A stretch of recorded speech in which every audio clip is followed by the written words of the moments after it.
रुक करेंगे अगली खबर का। आपको बता दें कि तालिबान की बात हम करेंगे। अफगानिस्तान पर तालिबान के कब्जे के बाद दुनिया फूंक फूंक कर एक तरह से कदम आगे बढ़ा रही है। कोई मुल्क खुलकर बोलने को तैयार नहीं है। अब तक सिर्फ तालिबान की तरफ से अपनी बातें रखी गई है। अफगानिस्तान से उसी तालिबानी खौफ की आप बीती दुनिया सुन रही है। अफगानिस्तान में फंसे हैं कितने भारतीय? मैं भारत सरकार से इतना निवेदन करना चाहता हूं कि हम लोग को यहां से जल्द निकाल लें। हम लोग बाहर भी नहीं जा सकते हैं, यहाँ पे फायरिंग हो रही है और अंदर चोर वगैरह लुटेरे वगैरह घूम रहे हैं। क्या है नरेंद्र मोदी का क्राइसिस मैनेजमेंट? कब भारत से टेक ऑफ करेगा दूसरा जहाज? मोदी के नाम तालिबान का पहला संदेश क्या है? हमारी पॉलिसी है, सबको सब पर लाजिम है और जरूरी है कि वो पॉलिसी की पैरवी करे। इसके लिए किसी के मिजाज नहीं चलता कि वो अपनी मनमानी करे। अफगानिस्तान में भारतीयों का हाल क्या है? काबुल के अंदर की चौंकाने वाली तस्वीरें, आतंक फैलाने वालों की आइसक्रीम पार्टी, महिलाओं के लिए नया तालिबानी ऑर्डर जारी, अफगानिस्तान के गणतंत्र पर भारत का दृष्टिकोण। आज सबकी नजरें अफगानिस्तान पर, अफगानिस्तान में गणतंत्र से सत्ता हासिल करने वाले तालिबान पर हैं। आज जो तस्वीरें तालिबान के कब्जे वाले मुल्क से आई हैं, उसने रोंगटे खड़े कर दिए हैं।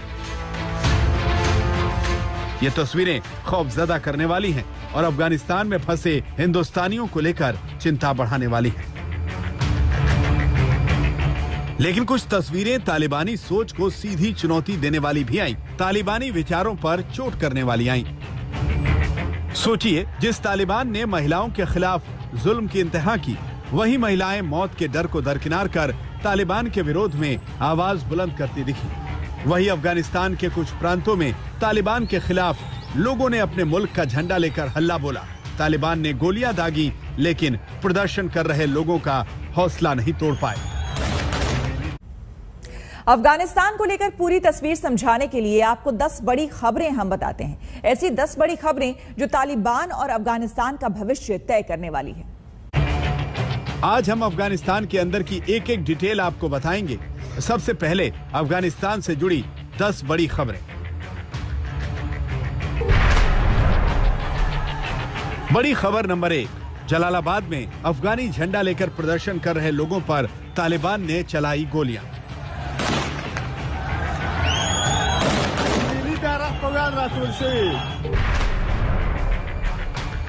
बड़ी खबर नंबर 2, तालिबान में सत्ता संभालते ही फीमेल एंकर्स को बैन किया, महिला गवर्नर सलीमा मजारी को बंधक बनाया। बड़ी खबर नंबर 3, तालिबानी नेता मुल्ला अब्दुल गनी बरादर कतर से अपने संगठन के गढ़ रहे कंधार शहर पहुंचे। बड़ी खबर नंबर 4, तालिबान ने बामियान में हजरा समुदाय के नेता अब्दुल गनी मजारी की स्टैचू को उड़ा दिया। बड़ी खबर नंबर 5, काबुल में हामिद करजई से मिले तालिबानी नेता अब दोहा में नई सरकार के गठन पर चर्चा में होंगे शामिल। बड़ी खबर नंबर 6, अफगानिस्तान में तालिबान की सरकार को मान्यता देने के मामले में पाकिस्तान का डबल गेम प्लान। बड़ी खबर नंबर 7, पाकिस्तान सरकार ने 5 साल से जेल में कैद आतंकी मुल्ला मोहम्मद को रिहा किया। बड़ी खबर नंबर 8, अफगानिस्तान के हालात पर अमेरिकी राष्ट्रपति जो बाइडेन ने ब्रिटिश प्रधानमंत्री बोरिस जॉनसन से बात की। बड़ी खबर नंबर 9, विदेश मंत्री जयशंकर ने यूएन महासचिव से अफगानिस्तान की स्थिति पर चर्चा की। बड़ी खबर नंबर 10, अफगानिस्तान पर प्रधानमंत्री मोदी की अहम मीटिंग में फंसे हुए भारतीयों को वापस लाने का रोड मैप तैयार। भारत के करीब 1600 लोग अफगानिस्तान में फंसे हुए हैं। बीते दिन 150 से ज्यादा लोगों को काबुल से एयरलिफ्ट किया गया था।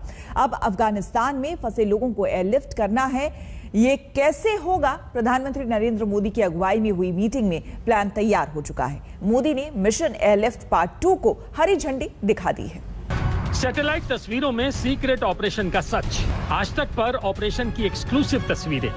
पहली बार काबुल एयरलिफ्ट की अनदेखी तस्वीर।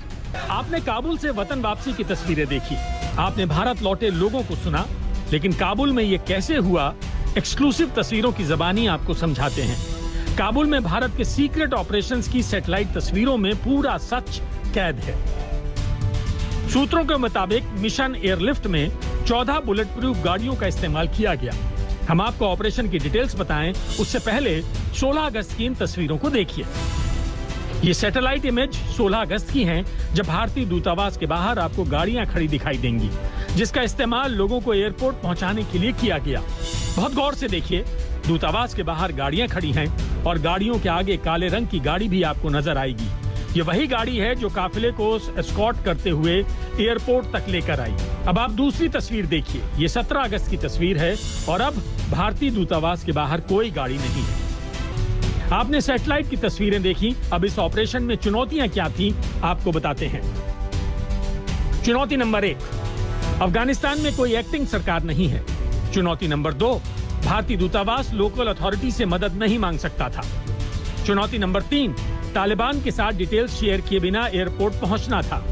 चुनौती नंबर 4, 16 अगस्त को तालिबान ने काबुल में नाइट कर्फ्यू लगा दिया था।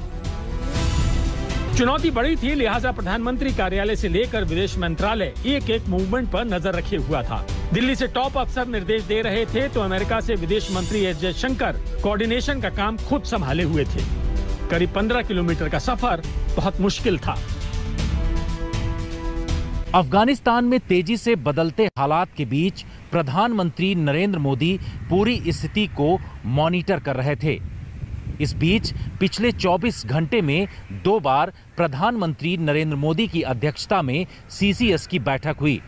इस बैठक में प्रधानमंत्री की तरफ से निर्देश दिए गए कि जो लोग अफगानिस्तान में फंसे हुए हैं उनको युद्ध स्तर पर निकाला जाए। इसके लिए एक बड़ा ऑपरेशन आने वाले दिनों में चलाया जाएगा। सूत्रों से मिली जानकारी के मुताबिक ऑपरेशन एयरलिफ्ट जो लगातार किया जा रहा है, अब आने वाले दिनों में जो भारतीय वहां पर फंसे हुए हैं उनको भी जल्द से जल्द निकाला जाएगा। अब आपको कुछ पॉइंट्स के जरिए ऑपरेशन की डिटेल्स के बारे में बताते हैं। काबुल स्थित भारतीय दूतावास से 70 मीटर की दूरी पर 15 अगस्त के दिन धमाके की आवाज सुनी गई थी, जिसके बाद भारतीयों की सुरक्षा को लेकर चिंता बढ़ गई थी। काबुल के अलग अलग ठिकानों में फंसे भारतीयों को निकालने के लिए 2 टीम बनाई गई थी। 15 अगस्त को एयरलिफ्ट की कोशिश की गई, लेकिन मिशन पूरा नहीं हुआ। सूत्रों के मुताबिक एक चेक पॉइंट पर हथियारबंद तालिबान को देखा गया था, जिसके चलते 15 तारीख को वापस दूतावास आना पड़ा। 16 अगस्त को एक बार फिर कोशिश की। 15 किलोमीटर की दूरी तय करना चुनौती थी। तालिबानियों को चकमा देने के लिए दूसरे रास्ते का इस्तेमाल कर एयरबेस के लिए टीम रवाना हुई। रात 10:30 बजे एयरपोर्ट के लिए निकली टीम 15 किलोमीटर का सफर 3:30 बजे पूरा कर एयरपोर्ट पहुंची और फिर काबुल से भारत। अभी तक भारतीय दूतावास के अधिकारियों, स्टाफ, सुरक्षा कर्मियों को वापस लाया गया है। खबरों के मुताबिक अफगानिस्तान में अब भी करीब 1650 भारतीय फंसे हुए हैं।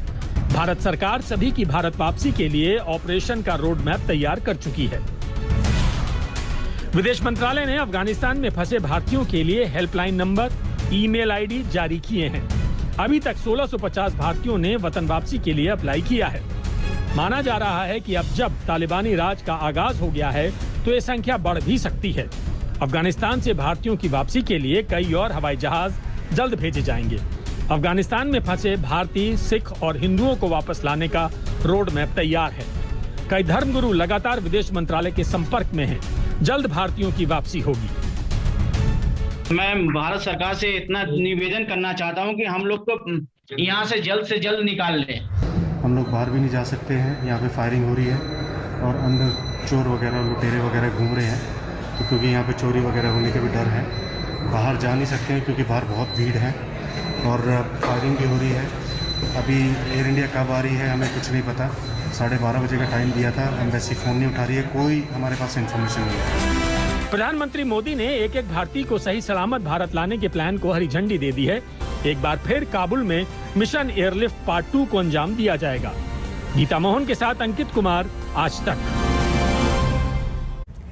तालिबान के कब्जे वाले अफगानिस्तान से भारतीयों को जल्द से जल्द बाहर निकालना क्यों जरूरी है, आपको तभी समझ में आएगा जब आप तालिबानी तानाशाही का साक्षात सबूत देखेंगे।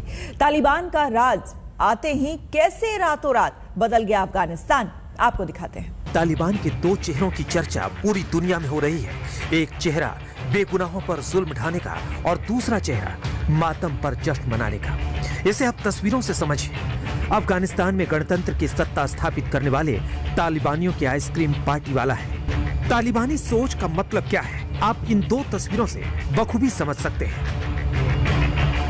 पहली तस्वीर एम्यूजमेंट पार्क में तालिबानी लड़ाकों के मौज मस्ती करने की है। आप देख सकते हैं तालिबानी लड़ाके बच्चों वाली कार की सवारी करते हुए दिखे, बाकायदा अपना वीडियो शूट करवाया है।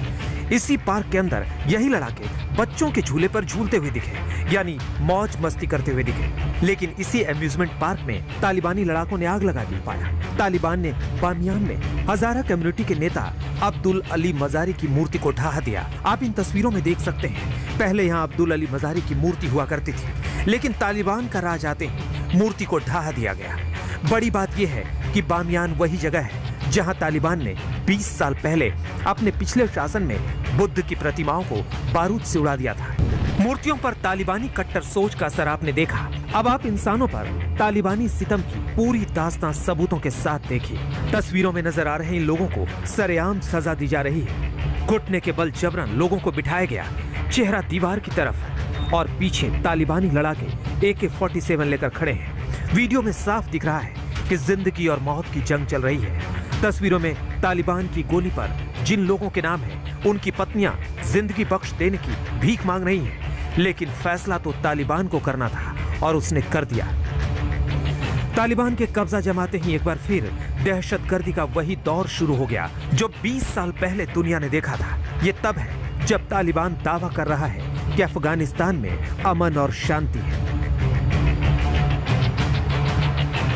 Women will be afforded all their rights, whether it is in work or other activities, because women are a key part of society. Taliban की कथनी और करनी के फर्क का एक नहीं हजार सबूत मौजूद है। काबुल एयरपोर्ट पर आपने गोली मारने वाली तस्वीरें देखी होंगी। आज तालिबान के खिलाफ जलालाबाद में स्थानीय लोगों ने विरोध किया तो आवाज को गोली के दम पर दबा दिया गया। आज तक हम रुकेंगे यहाँ पर एक छोटे से ब्रेक के लिए, बने रहे हमारे साथ, देखते रहिए आज तक।